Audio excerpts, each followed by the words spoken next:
talk shoes. Recorded live.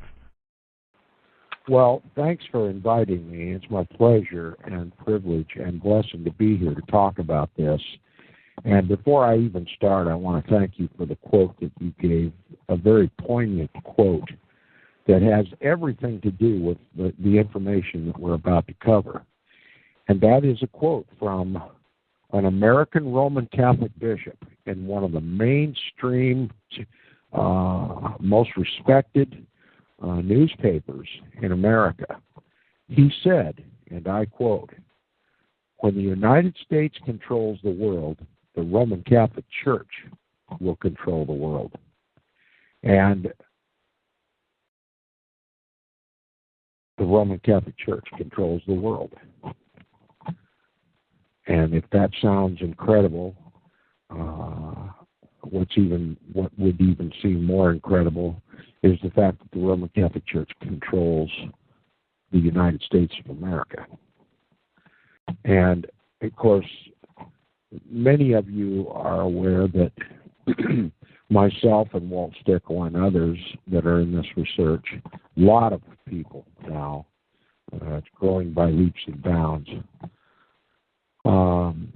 have talked about the Carroll family, the Roman Catholic Carroll family, the infinitely wealthy and powerful Carroll family, that one of which was a Jesuit, John Carroll, and the founder of the most powerful and prestigious Jesuit university in this country, Georgetown University, which cultivates the cream of the intellectual crop in this country, Jesuitizes them, gives them Jesuit training, and then jobs them out to the most powerful political offices in this country.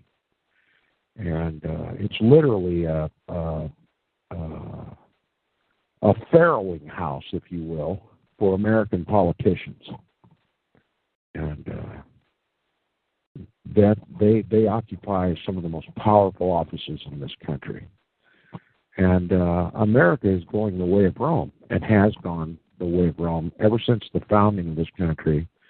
And nothing puts meat on those bones as does Pope, or rather Antichrist, Pope Benedict XVI's visit to this country in 2008.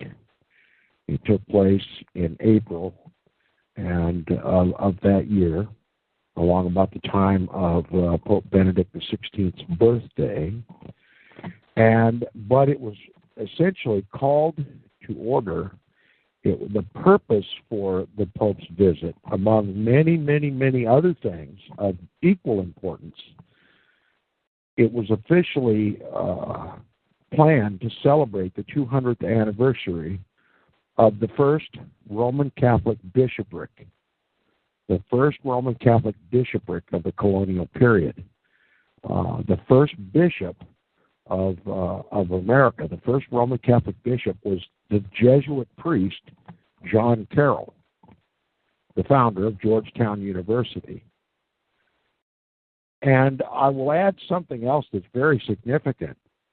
This bishopric, when it was established 200 years ago, as of April of 2008, was done during the period of the suppression of the Jesuits. They were no longer even supposed to exist in the world. The Jesuit order had been suppressed by a papal bull by the name of Dominic Ac Redemptor Noster. And it was a papal bull, some say, and not a brief. It had the official title of a bull, and that makes it Roman Catholic canon law, and that makes it irreformable. And the papacy in 1773 abolished the Jesuit order as a result of universal outcry among the nations of Europe and the world because of Jesuit intrigue, the overthrow of governments, the incessant instigation of wars, fomentation of wars, and discord in Europe. The Catholic nations of Europe, along with even the Protestant nations of Europe, were they knew what the purpose of the Jesuit order was, and the nations were tired of war, and the papacy abolished the Jesuit order. And I could go into a long dissertation now of what the Jesuits are, but the Jesuits are simply a militia that acts globally to advance the papacy's power and control worldwide, to create a global papal hegemony, a global papal government. That's their whole purpose for existence. Global conquest for the Pope, to raise the papacy to global political and religious sovereignty, the King of Kings and Lord of Lords. And that's their stated purpose. And they're sworn to a bloody oath to accomplish this for the papacy. And they are so intent in their purpose that if even the papacy begins to stand in their way of advancing the papal chair to global supremacy, they'll kill a pope. And they've killed many popes to achieve this. And so every pope knows that he stands the risk, if he stands in the Jesuits' way, he stands the risk of being assassinated. But Pope Benedict XVI was very friendly to the Jesuit order. And he came to this country to celebrate the 200th anniversary of the first Jesuit priest, the first bishop, elevated to bishop in this country, the first official bishopric of this country who was a suppressed Jesuit at that time. So, irony of ironies, Benedict XVI shows up to this country. Now, if America were, as we've always believed it was, a Protestant nation, immediately at the time that the Pope of Rome, Benedict XVI at that time, would have announced an official visit to this country, the Protestants of this country would have been outraged and would have protested against the biblical, historical, and prophetic Antichrist setting his foot on Protestant shores. But at this time, there was very little Protestantism in this country, having been converted to futurism, that which says that the Antichrist doesn't come until the last 7 years before Christ returns, and it's just a single man, rather than the historicist view that the papacy has always been the Antichrist of the Bible. And since the Protestants believed in a future Antichrist, they no longer protested the historical Antichrist, the papacy. You see, if you believe in a future single individual as being the Antichrist that comes just before Christ's return, that exonerates the papacy throughout history, that takes the onus away from the papacy, takes the onus of Antichrist away from the papacy throughout its history, and literally overturns the Protestant Reformation, because the Protestant Reformation was built on the very foundation that the papacy is the Antichrist of the Bible. Every pope is the Antichrist. It's a dynasty. It's an office. Just like the presidency of the United States, it doesn't dissolve when a president dies. They just elect another one to put in the chair. So the office continues. And likewise, the papacy is an office that is filled with pope after pope after pope after pope. Each pope dies in turn, but the office continues. The establishment of the Antichrist in the world has a history of over 1,800 years now. And this was the very foundation, the knowledge that rose up the Protestant Reformation. They protested the papacy. They called him the Antichrist of the Bible, of prophecy, and of history. And so if one doesn't believe that the papacy throughout all its history is the Antichrist of Scripture, he cannot call himself a Protestant. So since there was no protest over Pope Benedict XVI setting his foot on this shore, on American shores, then we can be certain that there was no Protestantism left in the country, having all been converted to futurism. All right, but it doesn't, just because all so-called Protestants believe in a future Antichrist, it does not remove the onus of the papacy from Antichrist, because it is the Antichrist of the Bible.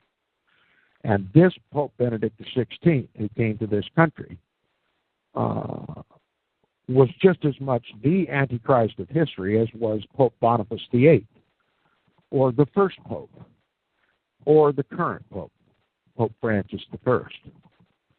Now, before we begin to cover Pope Benedict XVI's visit in 2008, I want the listeners to keep in mind that Pope Francis I, as a matter of fact, the first Jesuit Pope, the first admitted Jesuit Pope in world history, has announced plans to come to this country in the fall of next year. And I hope, it is my hope and prayer, that there has been enough Protestantism come back to this country that there will be a protest against the Antichrist once again desecrating Protestant soil and setting foot on our country.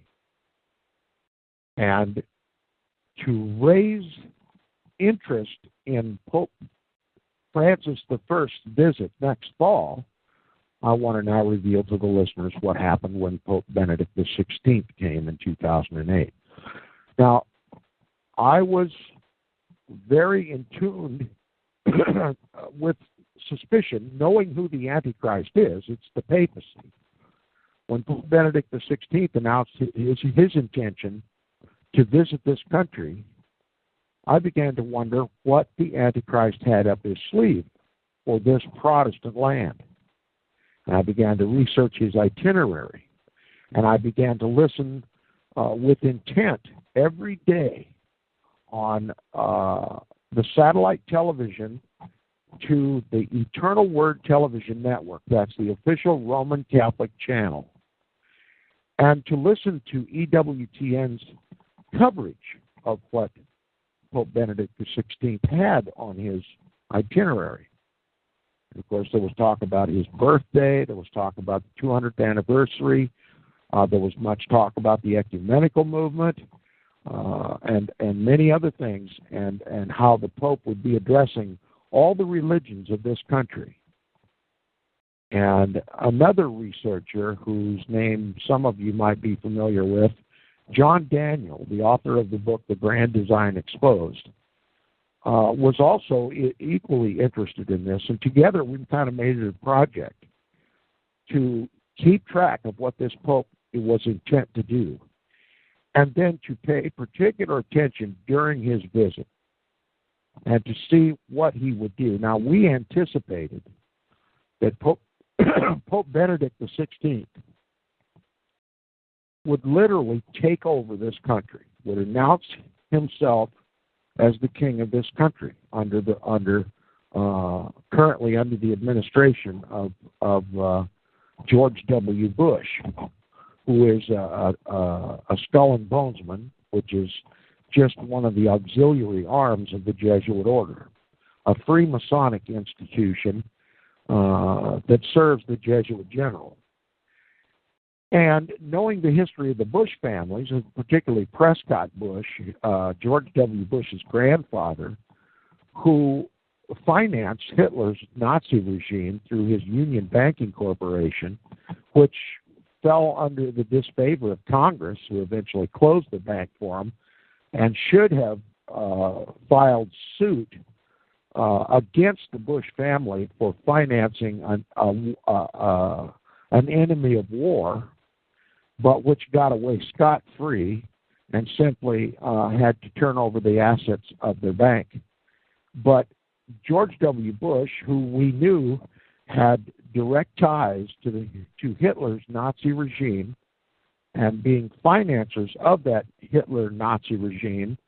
And because of that financing, Hitler was able to wage a holy crusade, a holy Roman crusade against the Protestants of Germany, against the Jews of Germany and all of Europe, and against the Orthodox sect of the Catholic Church, which broke away from Rome in 1054 AD. And so it was largely because of the Bush family that Hitler could afford to do the Second World War.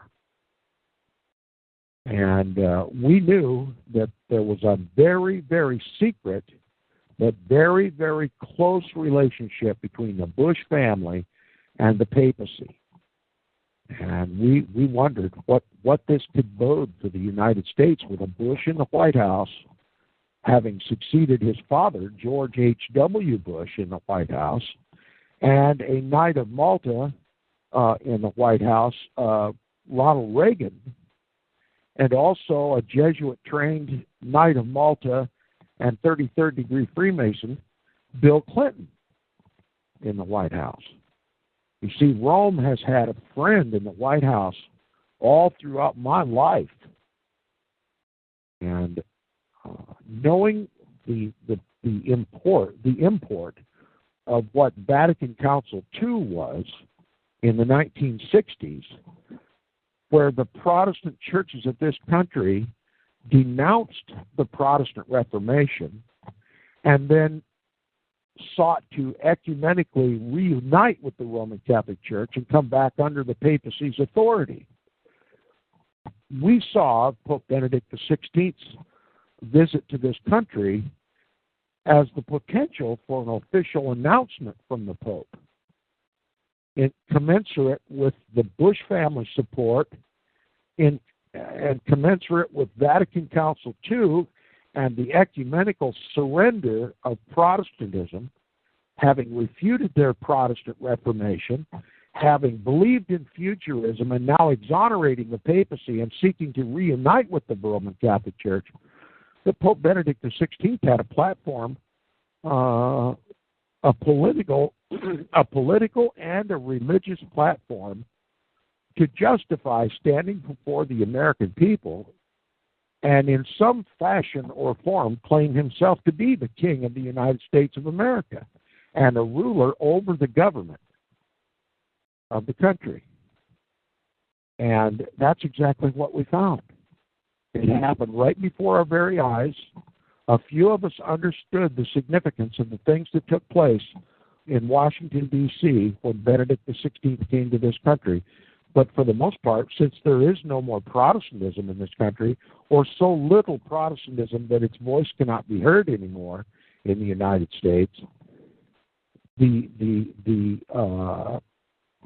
import of all of Benedict's speeches, all of the actions of President George W. Bush just flew right over the heads of the American people, and they did not comprehend what they were seeing right before their very eyes.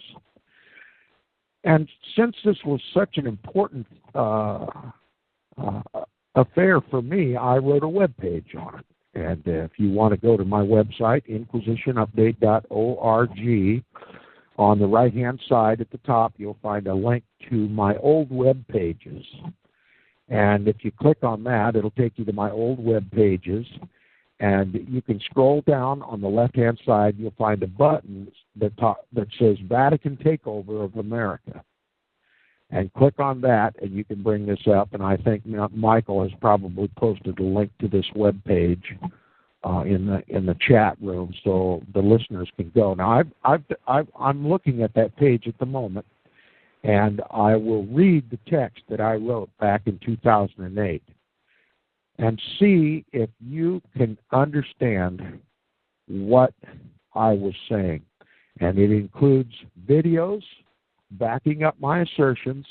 You can click and watch all those videos and make up your mind for yourself. But at the beginning of the page, it says, April 16, 2008 was celebrated as a military victory for the Pope over the United States of America. And I make notice that the Knights of Columbus, during the celebration on the White House lawn, were arrayed side by side with the U.S. Army.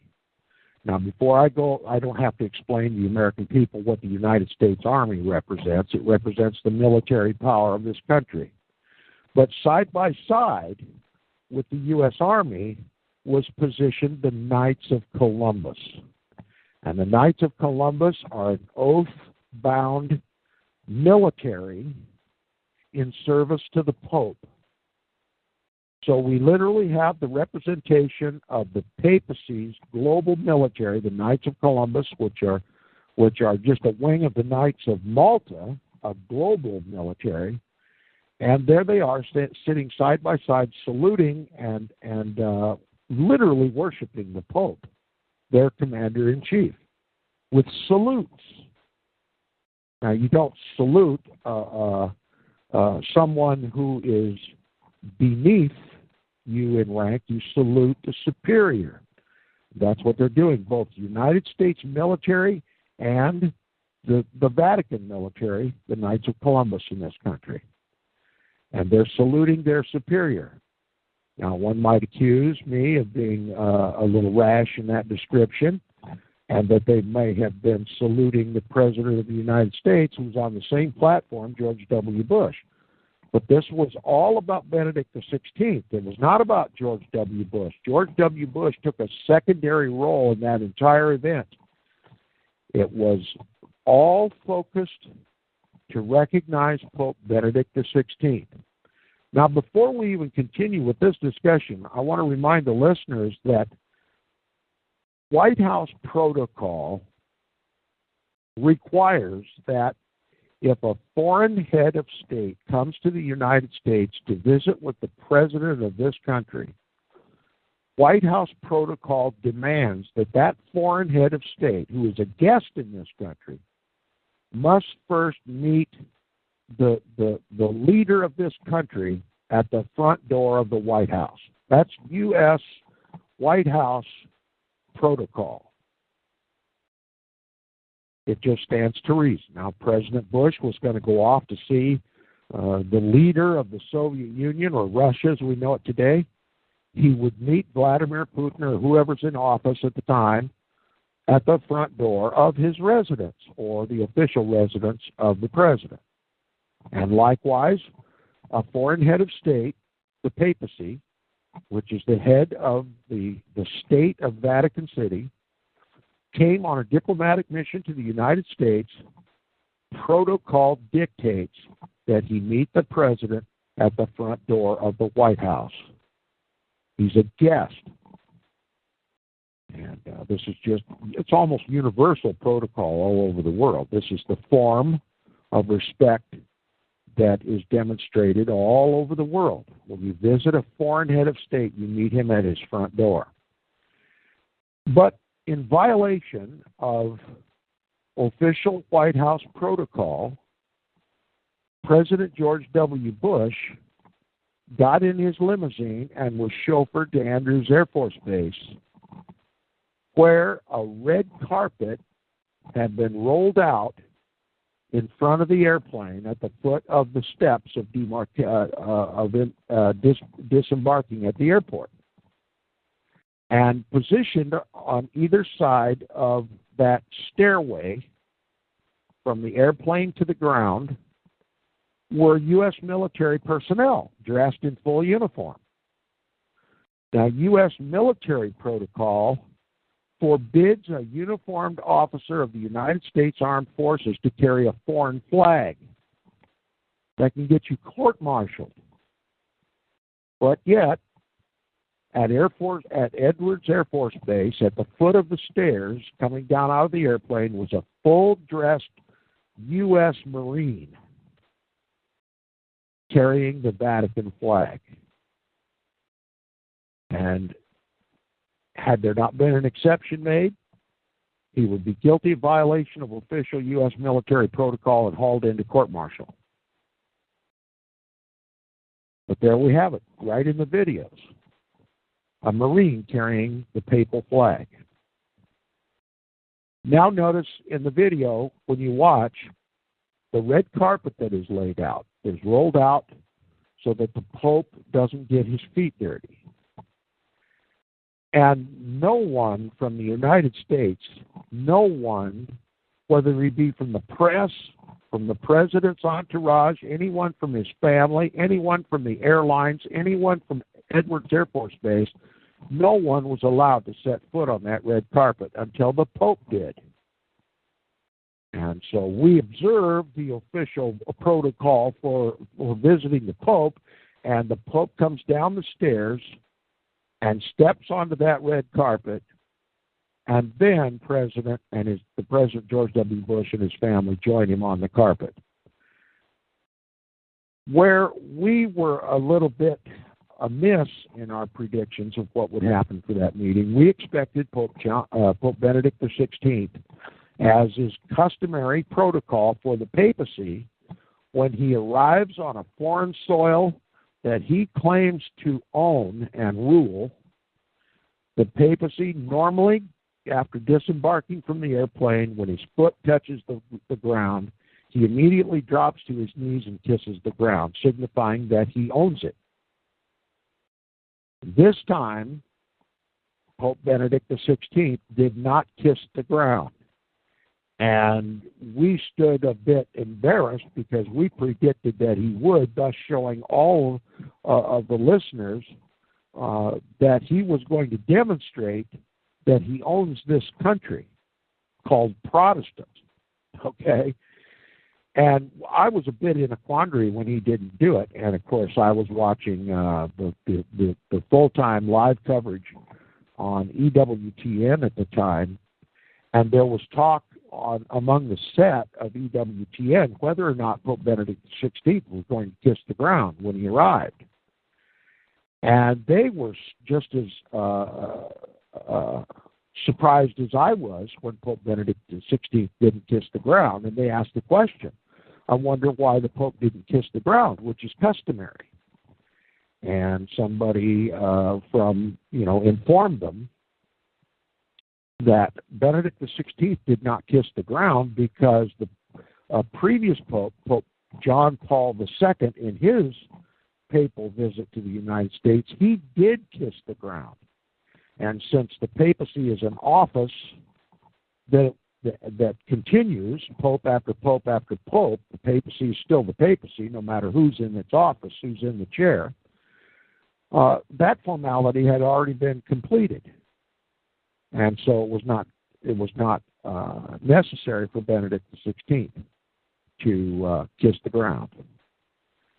And now that's about all I have regarding the official first contact between the President of the United States and a head of a foreign state called the papacy, a most hostile foreign potentate to the Protestant United States of America, where the President completely dismissed White House protocol, met the Pope at the airport rather than at the front door of the White House, allowing U.S. military forces to carry the Vatican flag against military protocol, and then stepping aside and leaving the red carpet untouched until the Pope stepped on that red carpet, and then they escorted him to his entourage waiting for him at Edwards Air Force Base. From there, the party moved to the front lawn of the White House. And this is where I expected the worst to occur. And of course it did. But it was all over the heads of the American people because they're not Protestant in their belief. They don't see the papacy as Antichrist. They don't see the papacy as what the papacy has always claimed to be, the King of Kings and the Lord of Lords. the governor of all governors, the head of the world. But Pope Benedict XVI came to this country, and you know, at state visits like this, everything is orchestrated. Everything is thoroughly orchestrated and planned right down to the nth degree. Nothing happens that isn't programmed to happen, and that these official state visits are full of symbology. That if we don't understand the symbols, we can't interpret what's really happening. And that was the case with the American people.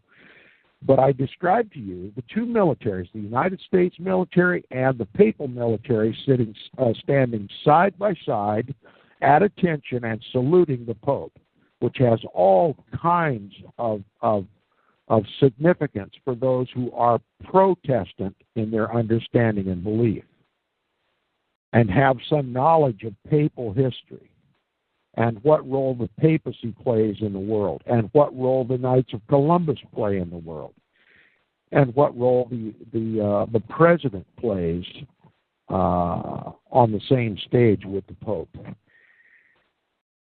Another thing that happened was, of course, the acknowledgement of the 200th anniversary of the first Roman Catholic bishopric in this country, a recognition of John Carroll, the Jesuit priest. But that wasn't all. What the United States government allowed was the serenading of the Pope of Rome with the fife and drum corps. Now, those who are not aware of history will find this interesting. The fife and drum corps is significant, or signifies, the Revolutionary War. Now, the Revolutionary War, contrary to what you've been taught in your schools, the Revolutionary War was fomented to separate the United Colonies, the 13 colonies of what later became known as the United States, to separate those colonies from Protestant Great Britain. You see, prior to the Revolutionary War, the colonies were Protestant. And the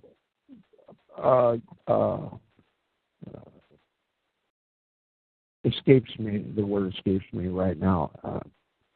But Roman Catholicism, prior to the Revolutionary War, Protestantism forbid the practice of Roman Catholicism, because they were aware of Roman Catholic and Vatican and Jesuit intrigues in Protestant England. They tried to blow up Parliament. They tried to blow up King James I and all of the Parliament, which represented the people. They launched the Spanish Armada against the Protestant Queen of England. Over and over and over, the Vatican tried to take back Protestant England and make it officially Roman Catholic again, to make England Roman Catholic.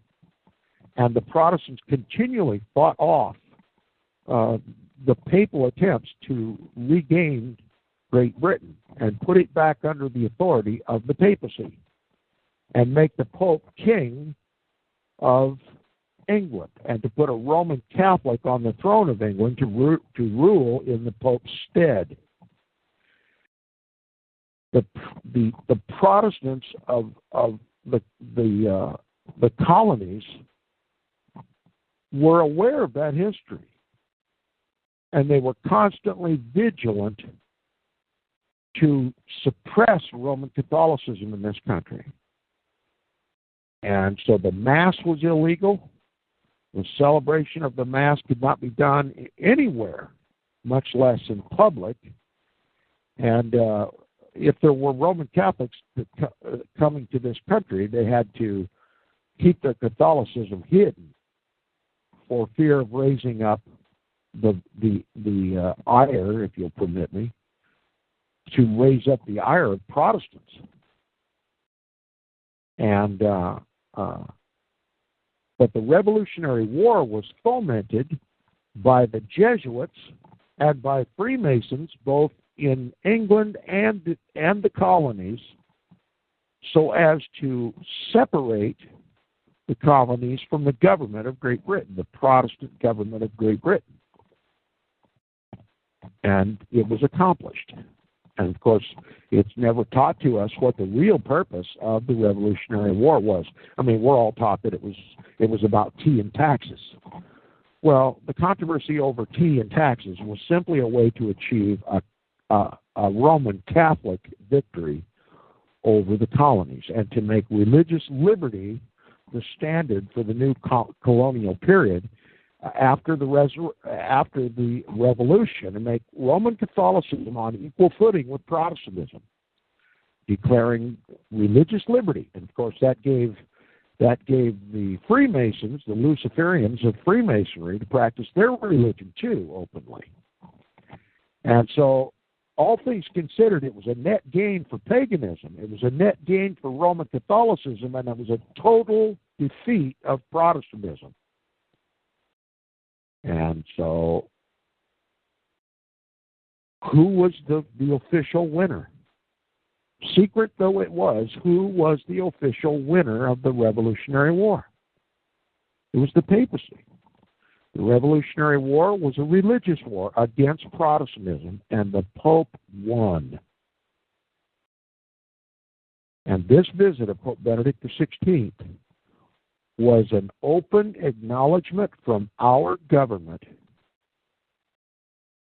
demonstrating who it was that won the Revolutionary War.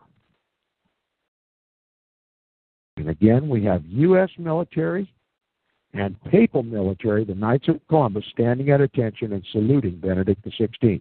Then we have the Fife and Drum Corps, which represents nothing but the Revolutionary War, serenading the Pope.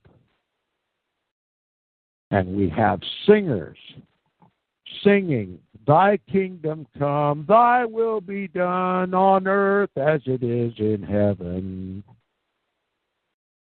Who were they singing to? The Pope. Thy kingdom come, thy will be done on earth as it is in heaven. They were singing to the Pope. U.S. military and Knights of Columbus singing to the Pope, "Thy kingdom come." The Fife and Drum Corps of the Revolutionary War, serenading the victor of that war. And then, to cap it all off, and by the way, I haven't covered everything that happened that day. I don't want to belabor the point. But to cap it all off, they honored the Pope with a 21-gun cannon salute.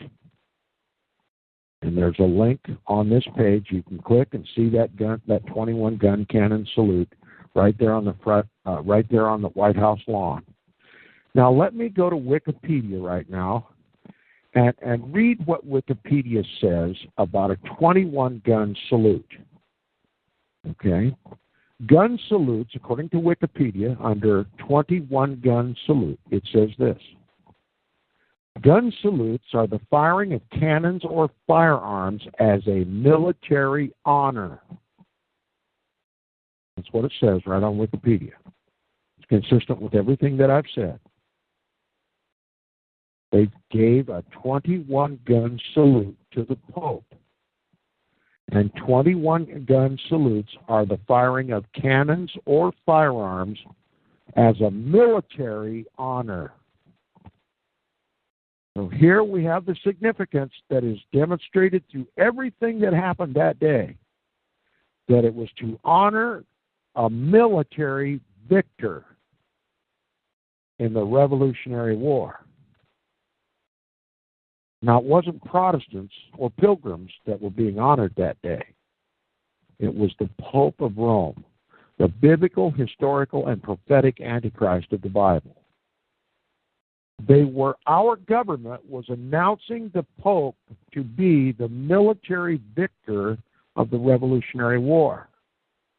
Now, let me read further on Wikipedia regarding the 21-gun salute. He says the custom stems from naval tradition, where a warship would fire its cannons harmlessly out at sea until all ammunition was spent to show that it was disarmed, signifying the lack of hostile intent. So what a 21-gun salute customarily and historically represents is a surrender. In the Navy, when a ship was overtaken by an enemy force, instead of engaging in war, it would fire all of its ammunition, thus disarming itself as a demonstration of harmlessness and surrender. Now, you may see a 21-gun salute in totally different context, as I did before I read this Wikipedia page. But we're not talking about the social implications of a 21-gun salute. We're not talking about the coloring that has taken place over the years with the 21-gun salute. We're talking about the historical custom, the historically significance of the historic military custom of a 21-gun salute. It's the firing off or discharging of all of its weapons as a means to disarm. It's typical of the laying down of arms. It's typical of surrender. And that's the meaning that it had during the celebration of Pope Benedict XVI, the papacy, at the time of the Revolutionary War. Now, you can read this Wikipedia page all by yourself, and if you can come up with a different conclusion than I have, you can email me at tom@seawaves.us, and you can tell me whether or not I've overstated this. But it's consistent with what we suspected the papacy was up to when it announced its visit to this country. It's consistent with the actions and words of President George W. Bush, and it's consistent with everything else that Pope Benedict XVI said and did during his visit. And now, since the Revolutionary War was a victory of the papacy over a Protestant land where the Mass was forbidden, the practice of Roman Catholicism was forbidden, what did the papacy then do? On the 20th of April, 4 days after his arrival to this country, in Yankee Stadium, that's significant, Yankee Stadium, who were the Yanks? The revolutionists, right? The ones that the papacy defeated at the Revolutionary War?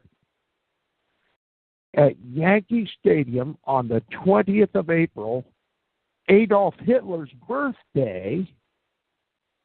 Remember the connection between the Bush family and the Nazi regime of Adolf Hitler? And how the Bush family financed the Hitler regime? And I'll add also, did not the former Pope Pius XI sign a concordat in 1933 with Hitler before the war?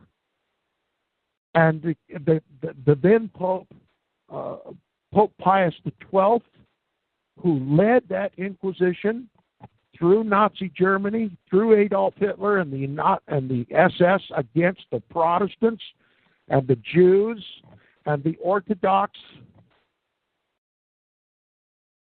Is this not being acknowledged by the Pope's strategic pick of of Nazi Germany's Adolf Hitler's birthday, the 20th of April, to do what was never lawful to do in this country prior to the Revolutionary War, but to offer an outdoor mass to the Catholics of New York City. They sacrificed Christ afresh on that altar on Hitler's birthday in front of the cameras of a once Protestant land where the Mass was illegal prior to the Revolutionary War.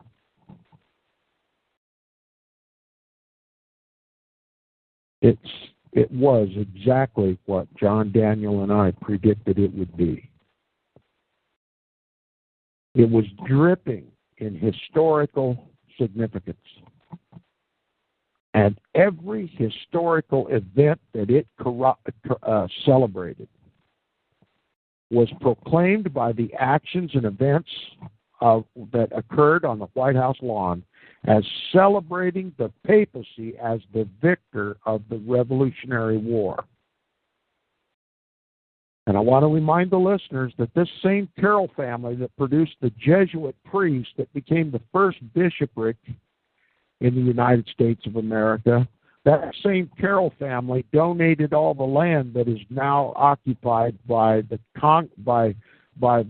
Capitol building in Washington, D.C. And also, much of what is known today as Washington, D.C. was owned by the Carroll family and donated for the federal seat of the United States government.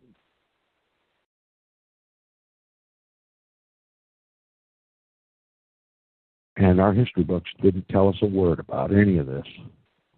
The press didn't tell us what the significance were of the events that occurred on the 16th through the end of Benedict XVI's visit. And that's not all that happened. Pope Benedict XVI met with the Protestant leaders of this land. The leaders of every Protestant denomination in this country met with Pope Benedict XVI at one of the Roman Catholic cathedrals, and each were called by name. They came forward one at a time and shook the hand of the Pope. Many of them wearing black, according to Roman Catholic canon law, which signifies their submission, their subordination, and penance. Submission. And all of that is consistent with what was decided at Vatican Council II in the 1960s, where Protestants renounced their Protestantism, declared publicly that it was an error to say that the papacy is the Antichrist of the Bible because they believe in a future Antichrist now, a single individual. That had been taught in the churches in this country ever since the early 1800s, and it had finally reached all the Protestant churches. Futurism has become the orthodox teaching of the Protestant churches today. They no longer look at the papacy as the biblical, historical, and prophetic Antichrist. They have renounced Protestantism. And while you're on that Wikipedia page, I implore you to just type in the words Protestantism and read what it says. Protestantism is built on the belief that the papacy is the Antichrist of the Bible. That's the definition of Protestantism. Not only does it embrace Christ as the Savior of the world, the remission of our sins, the propitiation of our sins, and union with the Father, but it denounces the papacy as the Antichrist or the counterfeit Christ in the world.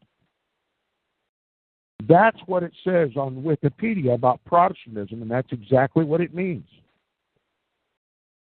So if you call yourself a Protestant and you do not believe the papacy is the Antichrist of the Bible, the historic papacy, from the beginning to the current, is, was, and always will be the Antichrist of the Bible, you cannot legitimately call yourself a Protestant.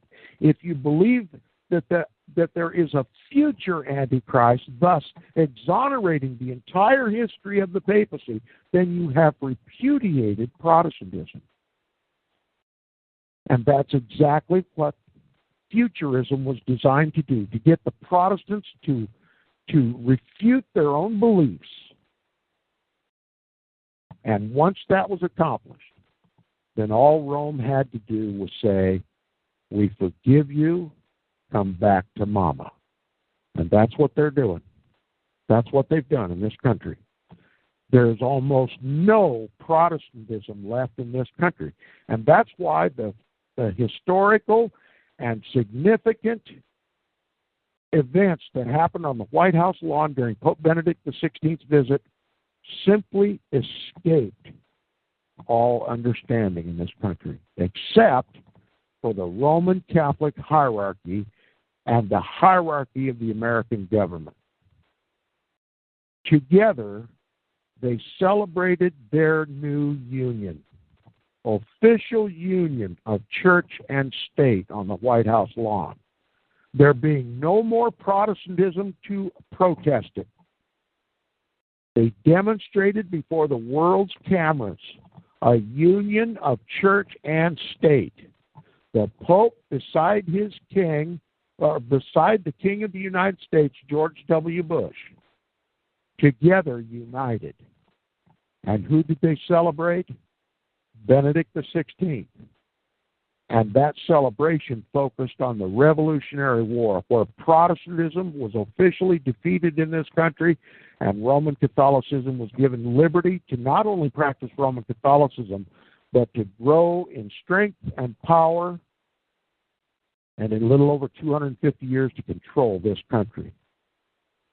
What occurred on the White House lawn and every other thing that occurred during the Pope's visit was dripping with the significance that the papacy was the King of Kings and Lord of Lords of the United States of America. Now, having touched the high parts, just the high points of that visit, which you can go to this website and you can see the pictures, you can watch the videos, particularly read the captions that are printed on these videos. Here's one right at the middle of my page. Pope Benedict XVI standing at the microphones in front of the White House, in front of the White House. And part of what he says is, and strengthen the resolve of Catholics to contribute ever more responsibly to the life of this nation. The Antichrist of the Bible, the papacy, was standing before the cameras and the microphones of this country, admonishing Roman Catholics, not Protestants, not Christians, but Roman Catholics, to contribute ever more responsibly to the life of this nation. And in words of interpretation, what that means is admonishing every Roman Catholic to gain high office, aspire to the highest offices of this land, to use their occupations and their avocations to help elevate the papacy to power and strength in this country. After all, they had just proclaimed the United States to be a Roman Catholic country, did they not? The significance of all that happened on the White House lawn, the significance of everything that happened that entire week of his visit, was to acknowledge the papacy as the king and to make everyone else subservient, including the President of the United States and all its people.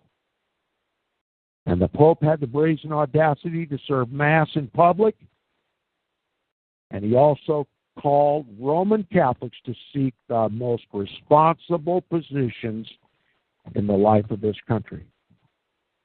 And that's why you'll find the most powerful politicians in this country are Roman Catholic.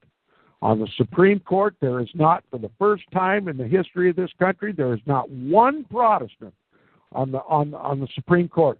Not one Protestant. There are 6 Roman Catholics. And not just Roman Catholics, they belong to Roman Catholic militias, like the Opus Dei. And the rest are Jews, also subservient to the papacy. Those Jews who are sitting on that court know who killed the 6 million Jews in Germany. It wasn't Hitler. It was Pope Pius XII. It was Pope Pius XII. They know who their king is. But don't miss the point. There's not one Protestant on the Supreme Court. The Supreme Court's job is to interpret the Constitution and the Bill of Rights of the United States. They're the ones who interpret the law. We have Roman Catholics interpreting our law with a Roman Catholic bent, with a Roman Catholic prejudice, with a Roman Catholic mission. Are you losing your rights? Are you losing your liberty? Are you losing your right to criticize both the Pope and the King? Do you realize that's what the Protestant Reformation gave us? The right to criticize both the Pope and the King? And do you know why the Protestants criticized the Pope and the King? Because they were united. The Pope controlled all the kings of Europe. And the Pope demanded that the King exterminate the heretics from out of his realms. And who are the heretics? The Protestants and the Bible believers. Those who would never bend the knee to the Pope. There are your inquisitions, led by government authorities in every land to seek out Protestants, heretics, and to try them in the Inquisition and burn them at the stake.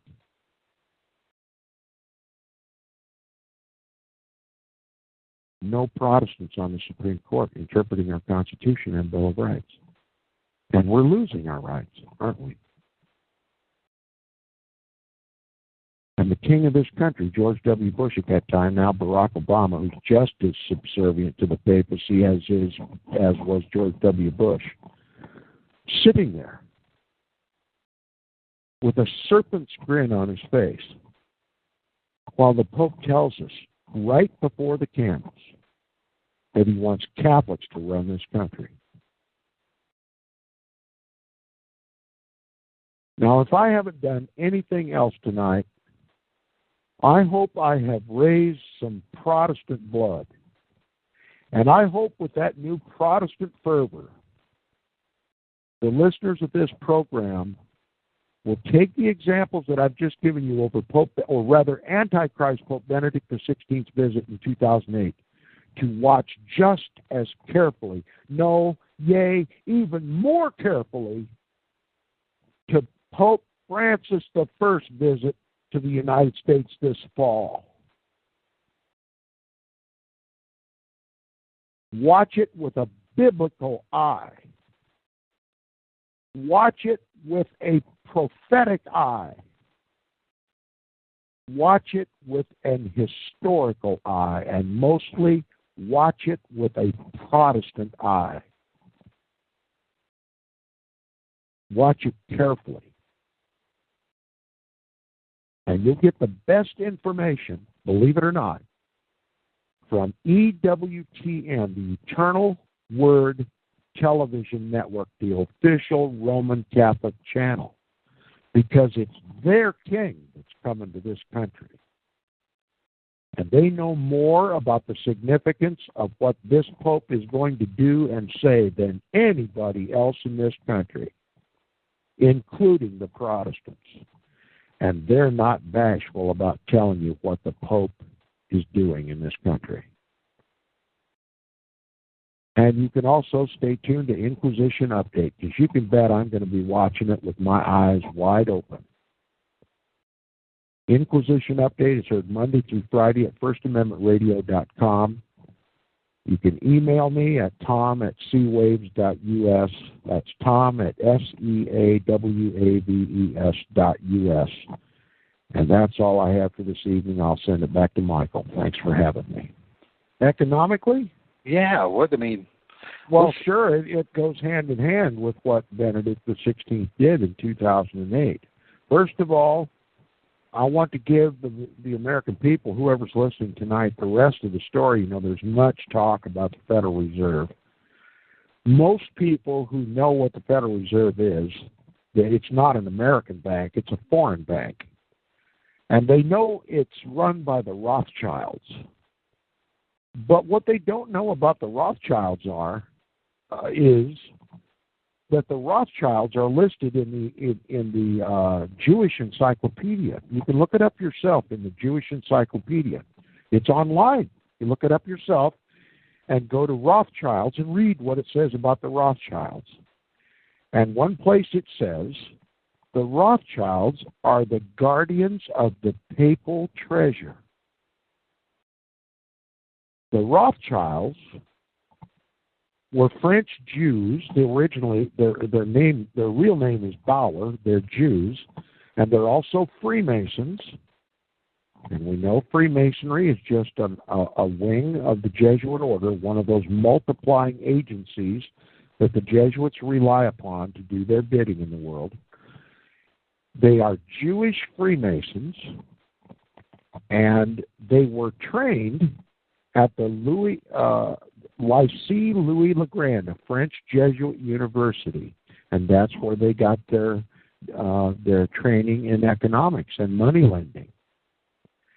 And what they use for their currency is the papal treasure, and they own the banks. The Federal Reserve Bank is a Jesuit bank. The Rothschilds work for the Jesuits. The patrimony of Peter, the wealth of the Roman Catholic Church, is owned and controlled by the Jesuit order. And the Jesuit surrogates, in this case, are the Rothschilds. Now, what they do is they print money, lend it to the American government, and then charge interest on it. And we're indebted to the tune, many people say, 10 trillion, 19 trillion, I've heard as high as $29 trillion, a debt we'll never be able to pay. As a matter of fact, taking in collateral for that debt, the Vatican has consumed all the United States gold. And that's literally what happened on 9/11. But one of the things that happened on 9/11 was they confiscated all the gold that was located there. And we know that Thomas Gambino of the Mafia crime family did an interview years ago on Greg Szymanski's investigative journal, and he admitted that his grandfather was one of the major contractors on the Twin Towers, and that in the columns, the heavy concrete, steel reinforced concrete pillars in the basement was a void which contained much of the United States gold. And it was those pillars that were attempted to be blown away in '93 at the first World Trade Center event, and which were blown away just prior to the planes striking the tower on 9/11. And there were eyewitnesses to big, heavy trucks that were loading the gold and taking it out of the World Trade Center after that initial bombing. And so the Vatican, the Vatican, through the Federal Reserve Bank, has taken collateral on this phony debt that is owed in real hard gold. And having now in its possession all the nation's gold, in addition to that, they've taken the land. And you can see on the maps describing these national heritage sites or these international heritage sites, virtually all the land west of the Mississippi is now claimed as collateral on the debt. And not only does the Vatican own the gold and the land, it owns many of the people, too. And that's why we have no sovereignty. We have no rights anymore. There's not enough. It's obvious to everyone now. It's obvious to the whole world that the United States can never pay its debt. It doesn't have enough assets. All of its assets are tied up as collateral against that debt, and then sold to places like China and Russia. And many Muslim nations own a portion of that debt. And so when the Vatican is ready to pull the plug on this once Protestant republic, she could easily call in China or Russia or both, together with the Muslim nations, to claim what's left. And I know this is above the heads of most who are listening, but history is going to prove that the Vatican, listen, can you comprehend this? That every dime that taxpayers pay that is collected by the IRS, the Internal Revenue Service, goes to the Jesuits. And if you want someone with more authority and more prestige, more recognition than Tom Friess, simply go to Google videos or YouTube or whatever it's called and type in the name Karen Hudes, Karen, Karen Hudes, Hudes, Hudes, Karen Hudes, and listen to her interviews. She's a whistleblower at the World Bank. She was one of the chief legal counsels. She led the legal team that gave internal regulation to the World Bank. She was one of the most powerful people at the World Bank. And she is now saying publicly in every interview that she can possibly do, and she's telling us that 60%, a full 60% of every dollar that's paid in taxes to the Internal Revenue Service goes directly to the Jesuit order.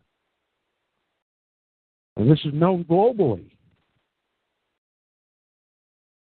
She's had direct communications with the governors of the states of the United States, informing the governors of the United States, the states of the United States, that this is a hostile Vatican takeover of the country.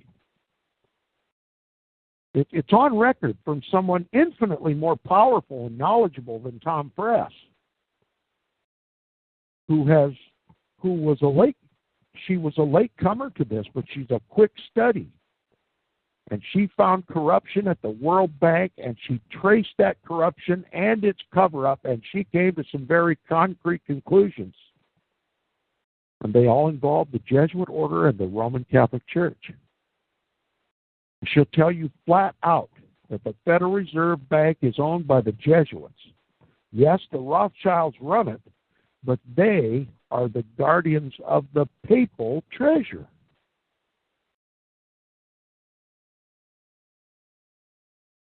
Now, my credibility as just a little Iowa country bumpkin pales in comparison to somebody like Karen Hudes.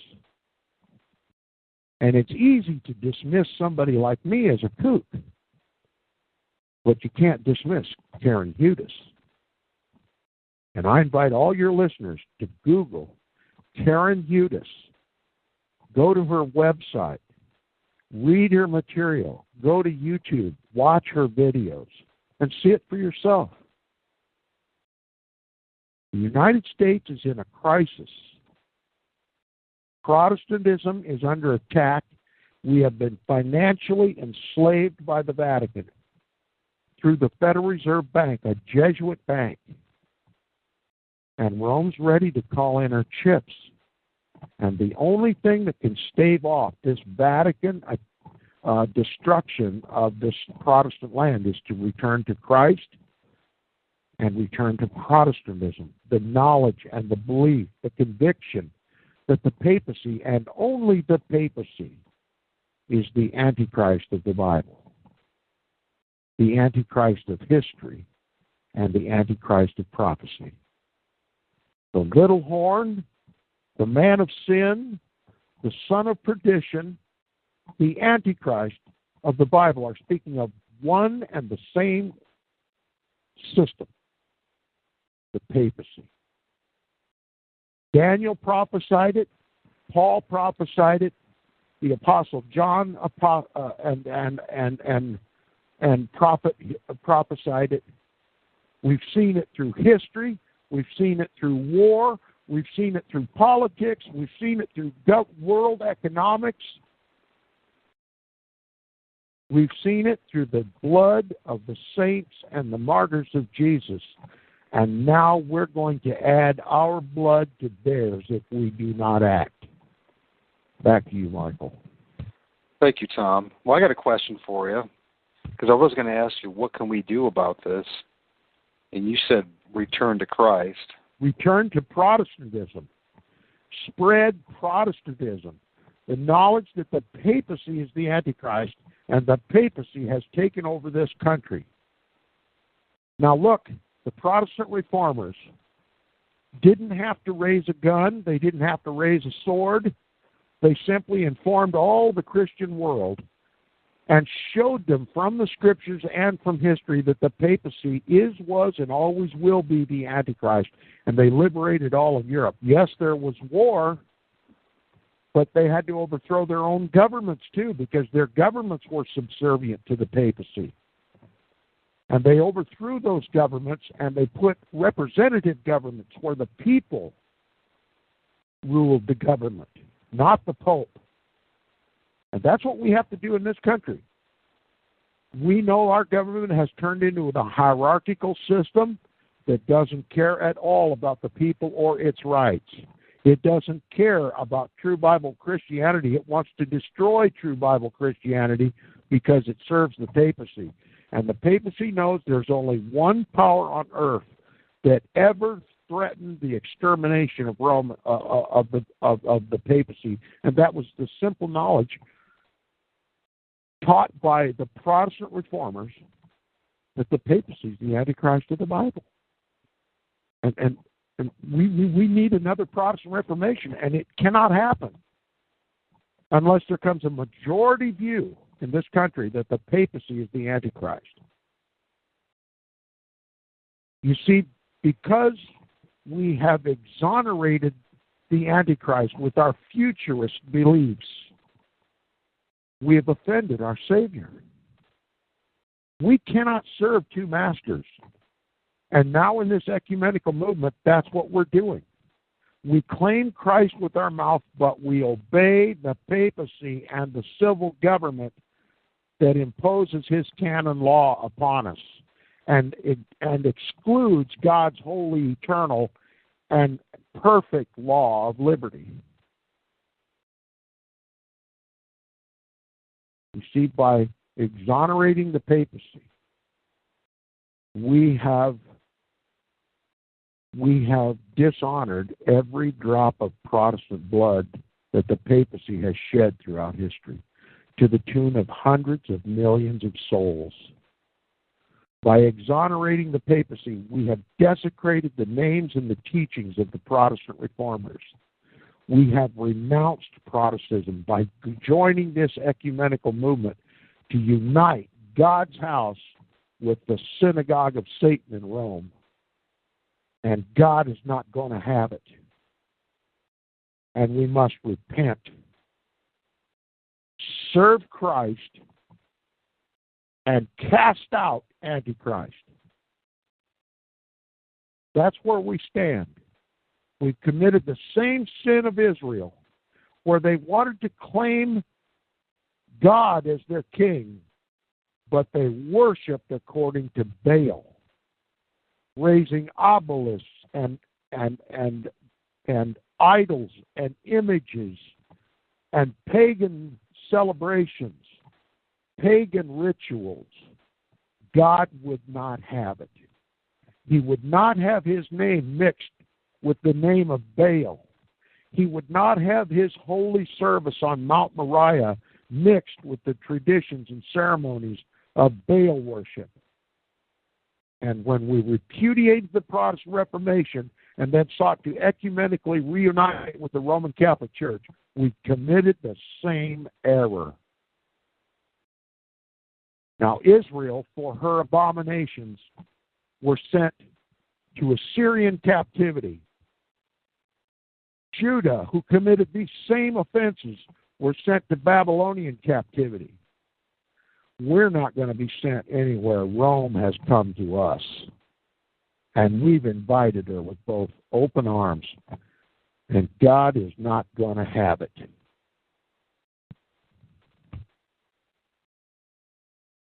So, we're looking at this financial crisis that started in 2007 and then really started ramping up in 2008. And we are still in it, especially with the housing bubble and the crash and the tens of millions of folks who have lost their homes. A housing bubble that could not have been possible were it not for the Jesuit-trained Bill Clinton. Oh, boy. Let's talk about that a little bit. You're right. These Knights of Malta trained with the Georgetown under Quigley. What happened? It's an attack on Protestantism. It's cloaked in economics. It's cloaked in healthcare. It's cloaked in war. It's cloaked under the Federal Reserve. It's cloaked under Congress. It's cloaked under the White House. It's cloaked under the Supreme Court. But it's always an attack on Protestantism. Protestantism is the ultimate target for this Roman beast that now controls our government and has at least since Roosevelt.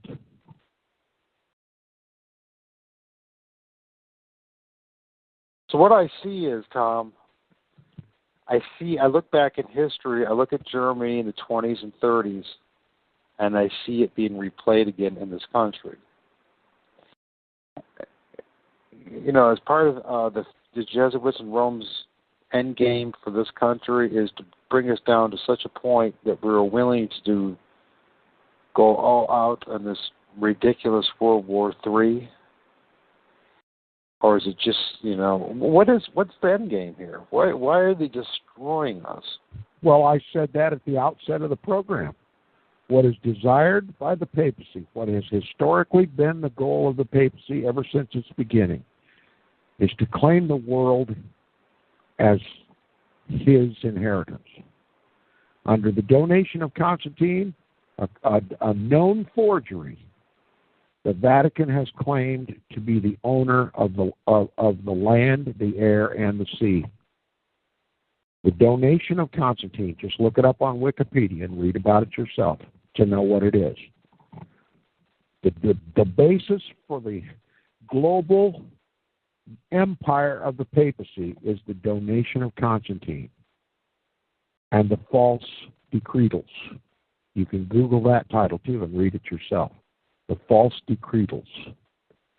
The donation of Constantine, false decretals, and also the false claim that Peter, the apostle, was the first pope of the Roman Catholic Church. And together these things give the papacy what it believes to be sole sovereign right over heaven and earth and hell. That's why the papacy wears a triple crown called the tiara. That's what tiara means, triple crown. And on that bullet-shaped crown that's infinitely expensive, encrusted with some of the most precious jewels in the world, and the Pope has hundreds of them, there are three crowns, one at the top, one in the middle, and one down about just above the brow. And they each represent the realm of the Pope. The top one represents his authority over heaven, the middle one represents his authority over the earth, and the bottom one represents his authority over hell. And that's why the papacy claims the keys of Janus. You can look that up too and find out what they are. Two keys. the authority over heaven and the earth. Okay, spiritual and temporal. That gives the authority of the papacy to open and shut the doors of heaven and to control the governments of the world, temporal and spiritual. The papacy has always claimed this. This isn't new. I didn't make this up. This is embodied in Roman Catholic canon law.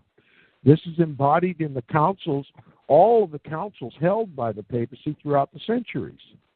It's been reiterated in every council, even Vatican Council II. And so what we're seeing the United States government doing is just helping this come to fruition, full global fruition. That's the significance of what happened on the White House lawn in 2008. Our government demonstrating by its actions publicly in front of the cameras and microphones its recognition of the papacy as the victor of the Revolutionary War. This establishes the papacy as the king of this country, the king of the government. And it's not just the United States, it's all the governments of the world.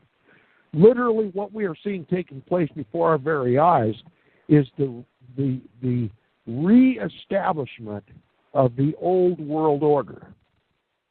The old world order was called the Middle Ages or the Dark Ages. And it was dark because the papacy ruled the roost. The papacy picked all the kings of Europe. Every government was a papal government. Okay? This isn't new in the world. The idea that the Pope rules the governments of the world. This isn't a new idea. It's as old as the Roman Catholic Church itself. And that they call it the New World Order is simply because the Old World Order was destroyed by the Protestant Reformation. So if the Old World Order was destroyed by the Protestant Reformation, we have a recipe in our cupboard of how to destroy the New World Order. Simply proclaim the papacy as the Antichrist of the Bible. And to hold to Christ and his law, proclaim his kingdom, and reject the papacies. And without that authority, as King of Kings and Lord of Lords, the governments of the world will reject his leadership. You see, they think he's the vicar of Christ, the representative of Christ on earth. That's what the papacy claims to be.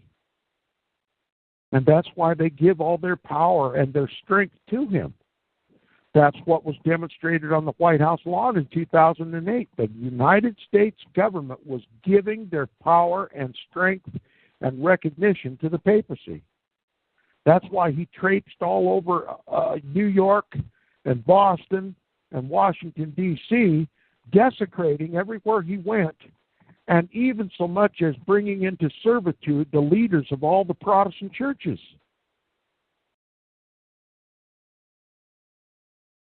And there wasn't a whimper of protest anywhere. The Old World Order, or the New World Order, is simply the Old World Order restored. The old one was destroyed by the Protestant Reformation and the French Revolution. A 1-2 punch. It was all directed against the papacy.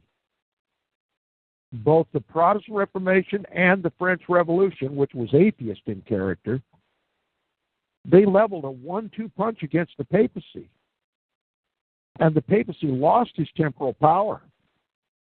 He could no longer control the governments of the world. He could no longer lead the nations in crusades against God's people.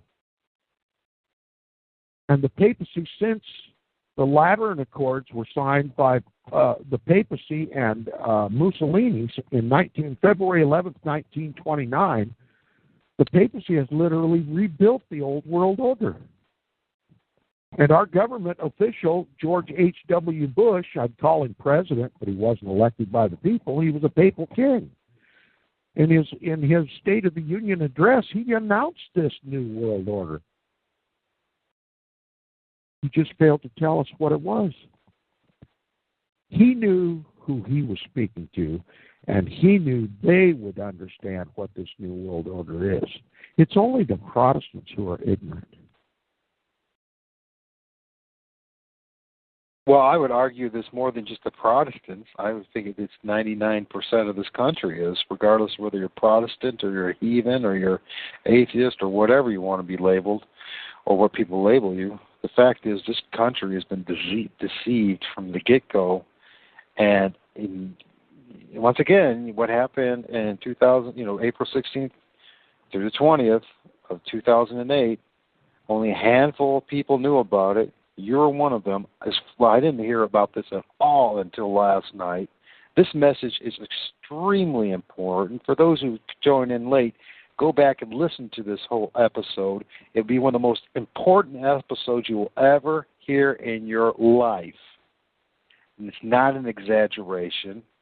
For those who are listening to this and who will be listening to this, I beg you to download this and pass this on to as many people as you can. The only answer we have left at this point, folks, is to expose the Antichrist, regardless of how tired people are about it, regardless of how they don't care about it. You know what? We have to. It's our last hope. We lost the Protestant movement in this country. It was finalized during Reagan's period and his inauguration in the 80s.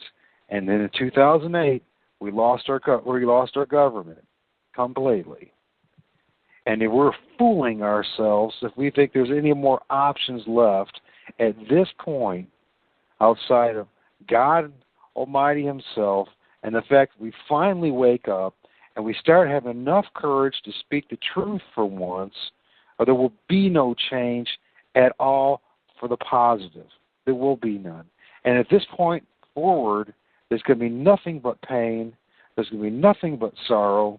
And if we don't stand up and at least expose who's responsible for this, I don't know what God's going to think of us. You mentioned pain and sorrow. You mentioned pain and sorrow, Mike. I call it inquisition. You're right. What happened every time the papacy got control of a government? The Holy Roman Empire wasn't built in a day. It was built nation by nation by nation.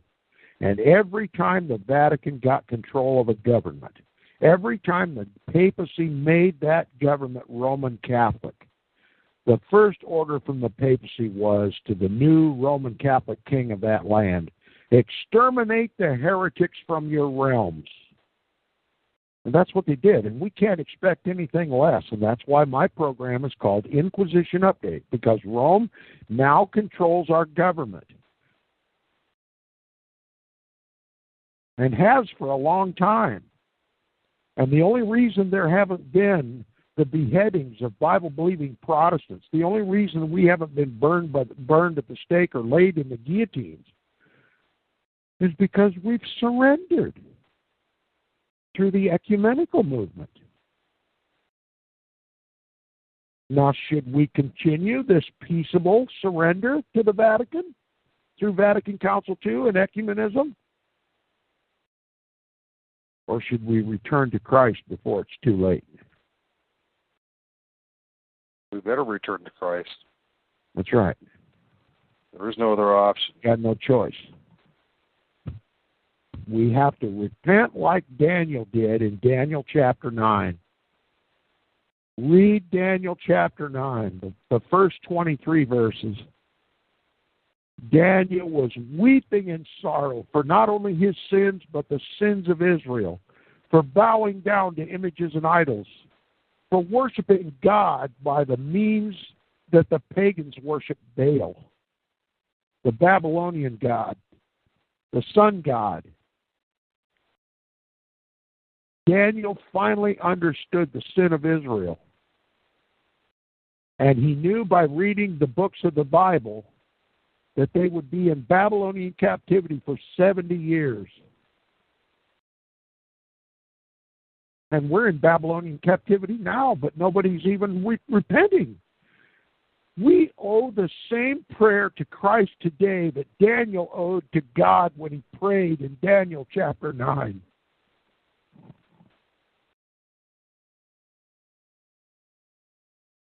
I agree. Read the first 23 verses of Daniel chapter 9 and know in your heart that should be your prayer to God on your face in sackcloth and ashes.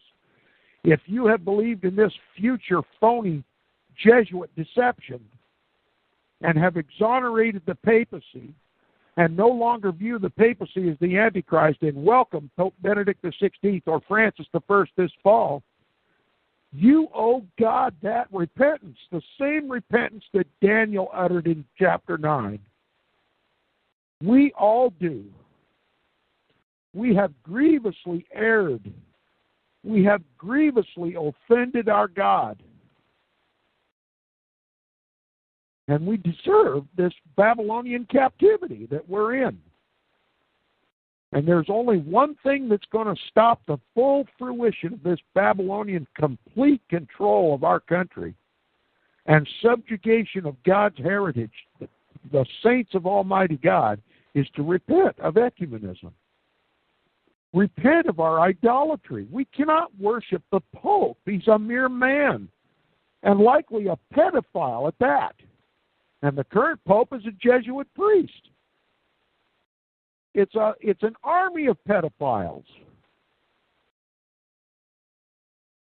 God has made it easy for us to condemn what has now become the king of this world. It's known all over the world that there's an epidemic, a global pandemic of Roman Catholic pedophile priests. You would think that alone would wake us up. Never mind the fact that the Federal Reserve Bank is a Jesuit bank, that the chaplain in the Congress is a Jesuit priest, that the advisor of Barack Obama when he was nobody in Chicago was a Jesuit priest by the name of Gregory Galuzzo, that the Supreme Court is a supermajority Roman Catholic vote and not one single Protestant among them. That's the state of apostasy that Israel was in before Babylon just came and took them all captive and made them bow down to worship images and idols. And I'll tell you, that's just exactly what our government's going to do. It's going to make us on pain of economic sanction to bow down and worship this idol, the papacy, the Antichrist of the Bible, to bow down and worship images and idols, just like Israel did. And to send our children off to crusades, wars, That's papal wars. That's what they're crushing us financially to make us fight these wars in the final phase of these wars.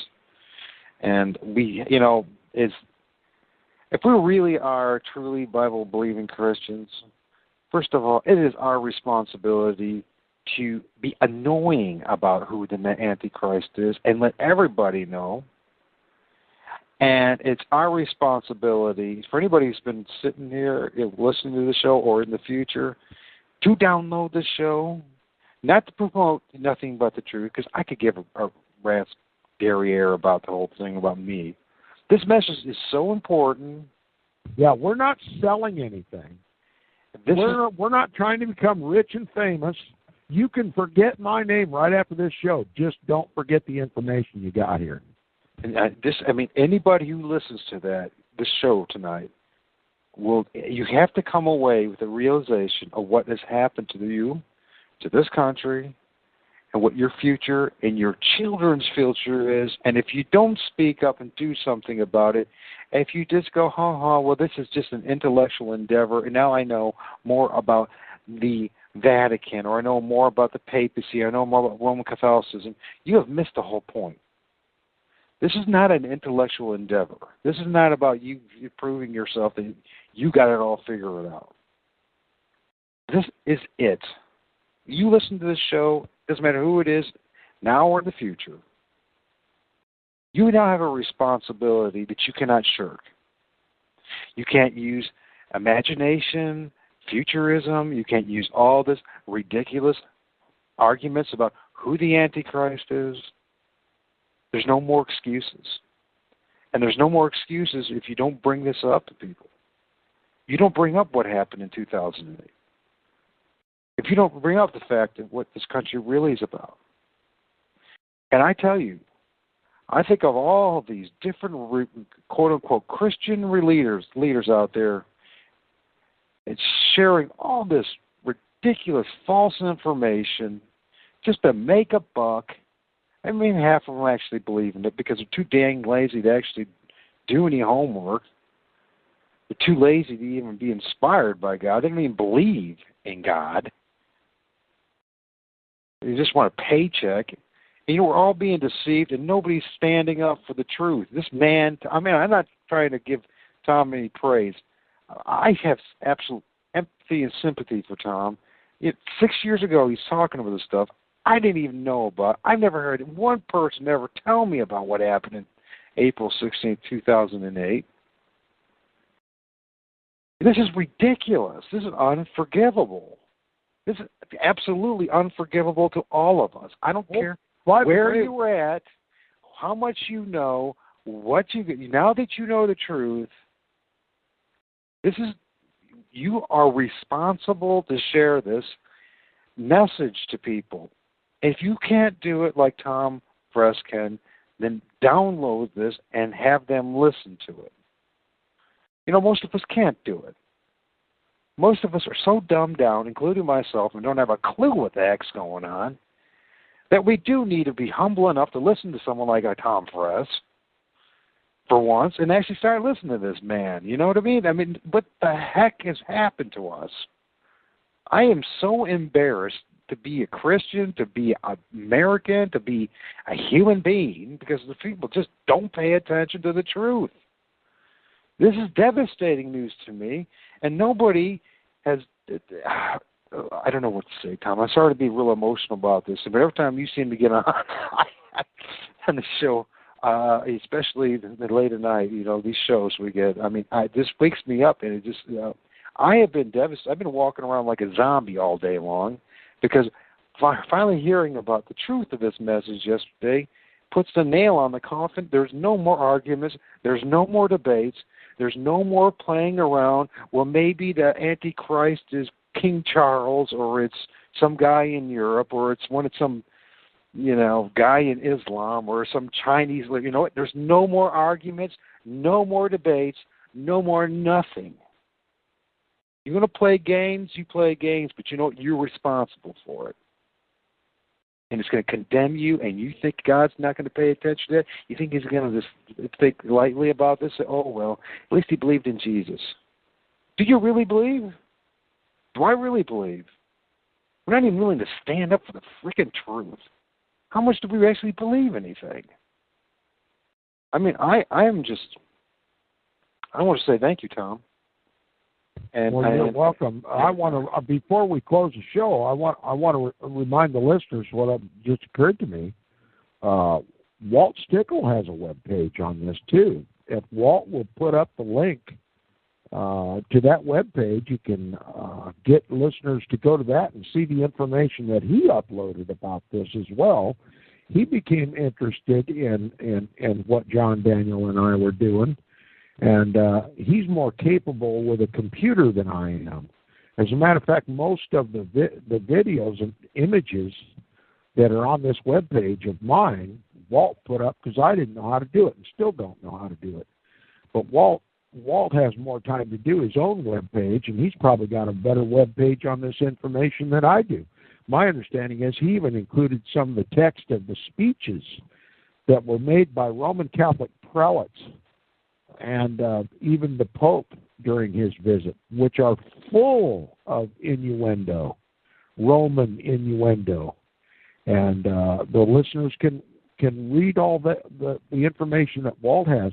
And I'm sure, I don't know the website address, but I'll bet you... I'm here, Tom. Yeah, I'll bet you John Daniel has a web page too. I don't know. I've never been to it or anything. I don't remember being to it anyway. But before we close, just look up on Wikipedia Protestantism. Read it yourself. Protestantism. Look up Jesuits and read that. Look up the Protestant Reformation. Look up the Counter-Reformation. And I'm sure the people who have of open minds and willing hearts and who really love Jesus, who want to know who Christ's counterfeit is in the world and what power he has over the kings of the earth, will take that information to heart. And by all means, when the Antichrist of Rome, Pope Francis I, the first admitted Jesuit pope. Now, we've had many popes that were Jesuit trained, one of which was Pope Pius IX, who wrote the encyclical and syllabus of error of 1864, which condemned our Constitution.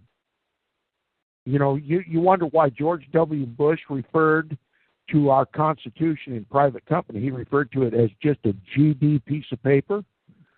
Well, because that's what Pope Pius IX essentially called it in the syllabus of error.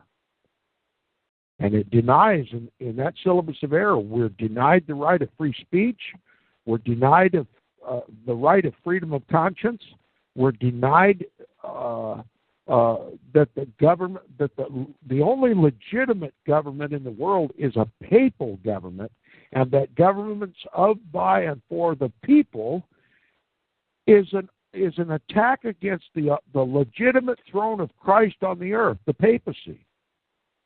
And the papacy, through Pope Pius IX, who was the first officially infallible pope of First Vatican Council's 1870, declared Pope Pius IX to be infallible. He was the one who said that governments, all governments, whether the United States or France or Italy or any of the Protestant nations of Europe, he said all governments of, by, and for the people are a violation of the divine right of the Pope to rule the world. And you have no right to choose your own religion. You have not the right to choose what you will believe. And it was Pope Pius IX who officially damned the Constitution and Bill of Rights of the United States. And that's why Papist George W. Bush said the same thing. It's just a GD piece of paper, and which God damned the Constitution. George Bush's God, Pope Pius IX. Pope Benedict XVI, who he officially recognized as God on an interview he did with Raymond Arroyo on World Over Live. Raymond Arroyo asked him in a live interview, he says, Mr. President, you said when you looked into Vladimir Putin's eyes, you saw his soul. I asked you, Mr. President, when you look into Pope Benedict's eyes, what do you see? And immediately George W. Bush said plainly, God.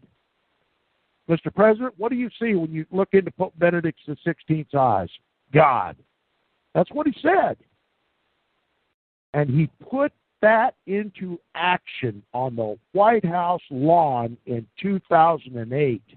He meant what he said, and he said what he meant. Not to mention what he called us. Do you remember what he called the group of people when they were having some kind of, I don't know if it was a protest or some kind of rally or whatever it was? I don't know. He called a blankety-blank, stupid blankety-blank. I don't even want to say it on air, but it was, he pretty much mocked everyone and called, a bunch of idiots and derrieres and that he had no clue what's going on. And you know what? He was right. We didn't have a clue. Yeah. And you know what? In some way, I don't blame him. He knows how ignorant the American people are. That's why he got by with what he did in 2008. April of 2008, he got by with all of it because the American people are just as ignorant as he claims. Well, I'm not ignorant anymore, and I think Walt had something to say.